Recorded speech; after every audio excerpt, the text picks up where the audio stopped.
killing demons in your underwear. Again.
Hello creeps, it's your old pal Joe, and it's that time of year again, time for another same name, different game, Halloween special. Now we're doing a follow-up on an episode I did a few years ago for Halloween, looking at one of my all-time favorite games, Ghouls and Ghosts. And what better time for a follow-up than right on the heels of the Super Summer. That's right, we're looking at the third installment of the Ghosts and Goblins series, Super Ghouls and Ghosts. So let's go ahead and get right into things with a little history. Known as Makaimura, or Demon World Village in Japan, the Ghosts and Goblins series is one of the most notoriously difficult game series of all time. Developed and published by Capcom, the first two games, Ghosts and Goblins and Ghouls and Ghosts, known in Japan as Makaimura and Dai Makaimura, were released in the arcade in 1985 and 88 respectively. They were both huge hits and received a fair number of ports to other systems, the best known being Micronic's mediocre NES port of the first game and Sega's excellent port of the second game, though many other ports of both do exist. The first two games were headed up by Takuro Fujiwara, who worked in Capcom's arcade division. But for the third game in the series, Super Ghouls and Ghosts, known in Japan as Cho Makaimura, or Ultra Demon World Village, the reins were passed to Yoshinori Takenaka, a veteran of Capcom's home division, where he worked on games like DuckTales and Mega Man 3, among many others. The reason? Because Super Ghouls and Ghosts was the first game in the series designed from the ground up for a home system, not the arcade. The system in this case, of course, being the Super NES. And I am totally honest when I tell you that this remains one of my favorite games on the console, despite being an extremely early release. This game came out in both North America and Japan 25 years ago this very month, mere months after the release of the North American Super NES. The game once again sees Princess Prin kidnapped by demons, so our brave knight Arthur sets out to save her. This time from a demon named Sardius, or Samael in the Japanese version. What's interesting is that the devil from the first game is seen kidnapping her in the intro once again, but you never actually face him in Super Ghouls and Ghosts. Arthur's quest will take him through 7 stages, plus a separate final boss battle this time, up from the 5 seen in Ghouls and Ghosts. Additionally, whether it's because it's a console game or because of the increased storage space generally allowed by newer technologies, the stages are a lot longer than they were in the previous title. And in keeping with the series' notorious difficulty, each stage has only 1 checkpoint. But I'm getting ahead of myself. A brief primer for those who may be unfamiliar with this series of games. The first game, Ghosts and Goblins, set a couple of standards that all the other games in the series followed, generally speaking. The first is that you can only take 2 hits. Yeah, The first one will remove your armor, leaving the courageous Knight Arthur in only his strawberry printed boxer shorts, and the second hit will remove your skin, leaving only a skeleton. And you're gonna die a lot in these games, so just get used to that idea and get used to seeing that skeleton quite a bit. One of the other things is that you can change weapons. Arthur starts with the default lance, it's true, but if you look around, you can find other implements to fight the demons. The first game had only a small handful of weapons and they were mostly dropped by enemies. The second game introduced chests and a pattern for when a weapon will appear, though which weapon it is randomly determined. This continues in Super G&G. The chest order is predictable, with different orders for if you're wearing armor versus if not. If you are, the order is a weapon, the newly added bronze armor, gold armor, the newly added moon shield, a weapon, the newly added trap, and then it will become random between weapons and magicians. If you lose your armor, it's a magician, a weapon, a magician, and then the regular armor. So let's dig into what all that stuff is. The weapons included here are more or less all of the weapons from the previous game with a couple of additions. There's one thing missing, and that's the sword from Ghouls and Ghosts, which was a very powerful weapon, but had limited range. Retained with no changes whatsoever are the lance and the dagger. Modified are the sickle, which is basically the same as the discus from Ghouls, the torch, which is the same as the bomb and just as useless as ever, the axe, which still sucks but in new and different ways than the previous game, and the goddess bracelet, which is the same as the psycho cannon from the prior game but with a different name, and like that weapon is found only on the second loop.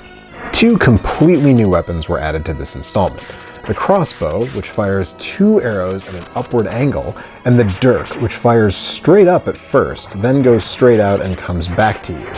This might seem like a really weird thing to add, and in fact it is only useful in a few spots, but in those spots it's extremely useful, because one thing they took away from Ghouls and Ghosts is the ability to shoot up and down. Though I do give Takenaka credit for taking this into account with the game's design. Several enemies, including the final boss, would be total pushovers if you could shoot up. And while honestly that is a bit frustrating, they made some great additions. First of all, the bronze armor. In the previous game, you just went from steel to gold, and gold lets you use magic. But no, not here.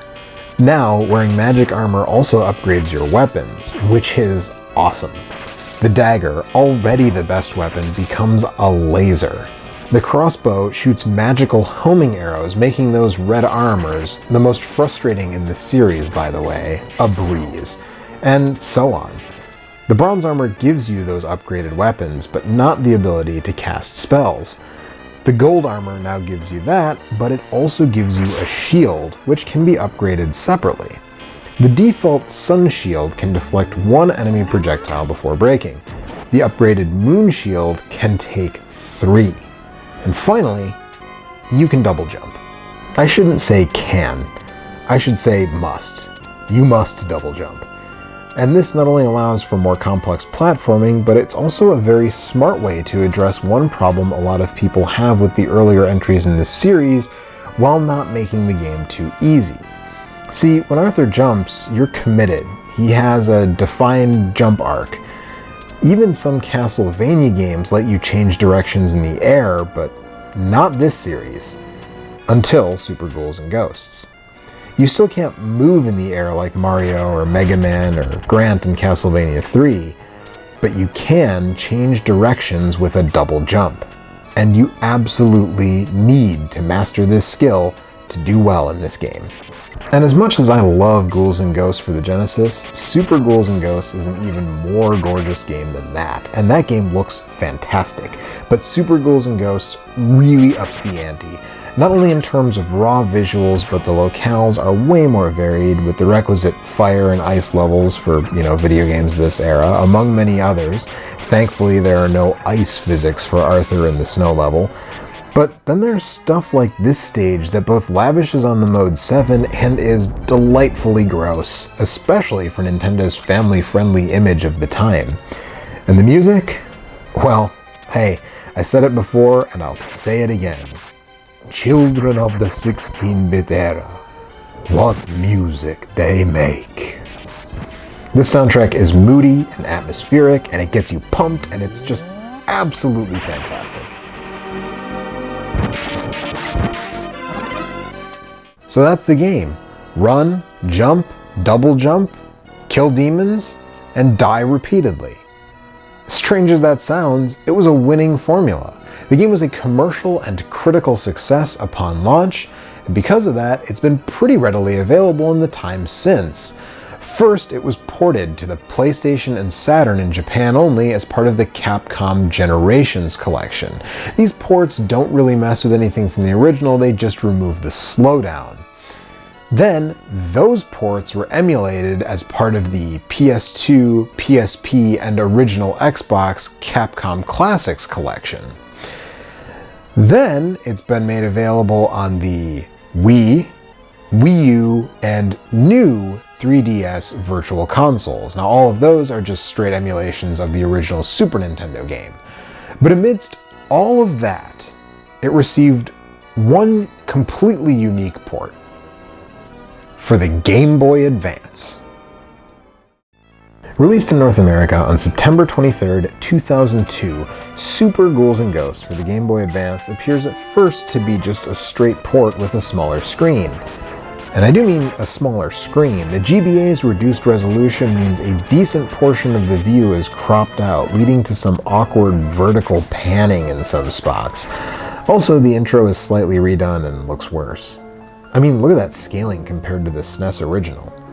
But a closer inspection reveals that Capcom really did go the extra mile here, much further than they did for most of their Super NES to GBA ports. This game includes an arrange mode. But what does that mean? Arrange mode adds 2 alternate paths for Arthur, depending on how you finish each stage. If you finish with bronze armor or better, you can choose the middle path. And if you have the gold armor, you can choose the top path. The bottom is just the game as it was on the Super NES, and it's selectable no matter how you finish. The top path is the same stages, but harder, with a different layout of chests and enemies. No thanks, Capcom. The game is hard enough as it stands. But what about this middle path? The middle path is what makes this game interesting. It's made up of new versions of stages from the first 2 games in the series. Just look at this. How cool is this? It's the Burning Village from Ghouls and Ghosts. It's the Graveyard level from Ghosts and Goblins. That's awesome. And there are even some new bosses. The Burning Village originally had a monster made of fire as the boss, but here, it's a beefed up red armor. I'm not exaggerating when I say that this is the reason I picked up this version. And what with this being a portable game and all, they added the option to save your progress. Sure, there's only one save slot, but still, in a game like this, it's not just helpful, it's borderline necessary. Unfortunately, this version isn't perfect. Like I said, the reduced resolution was handled similarly to most other SNES to GBA ports. See, this was a pretty common practice during the GBA's life, and most developers would just crop the screen instead of redrawing everything. I mean, that's part of the advantage to a quick port like this. Redrawing everything to scale would be a ton of work. Capcom did the same thing with Mega Man and Bass and the Magical Quest games, but those games aren't nearly as hard to begin with as this one is, so they aren't made that much harder by limiting your view. Plus, there's the matter of the sound. People complained about the GBA sound a lot, mostly because there were so many Super NES ports on it, and it just didn't have nearly the chops the Ken Kutaragi designed Super Nintendo sound chip did. The sound honestly isn't that bad generally speaking, it just becomes very noticeable when you compare it directly to other versions of the same tunes on superior hardware. You folks know me. You know that graphics are rarely, if ever, a deal breaker for me. And it's because graphics rarely, very rarely, make one version of a game less playable than another version of the same game. But it does happen, most frequently in portable ports. So hey, let's go ahead and take a look and a listen side by side so you can see exactly what I'm talking about.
Do you see what I mean? Do you hear what I mean? If you didn't know what the Super NES music sounded like, maybe the GBA wouldn't sound so bad, but once you do, it's almost hard to listen to, you know? And the game looks fine, but with the reduced resolution, a tough game becomes downright frustrating in spots. And that makes it time to give the edge, and I gotta say, probably not surprisingly, it's the Super NES original. And that's a bummer. It really is. I don't usually find myself saying stuff like that at this point in the show, but I mean, let's put it this way. If Capcom was to release, and I know they're not going to, but if Capcom was to release a version of this game that had the arrange mode of the GBA version, along with the full resolution of the Super NES original, it would easily be the definitive version of this game.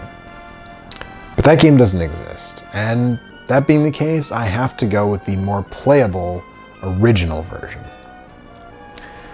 But I will say that the GBA version, like the original, is available on the Virtual Console. In this case, it is the Wii U Virtual Console that it's available on, and I would highly recommend that you check it out if you're a fan of the series.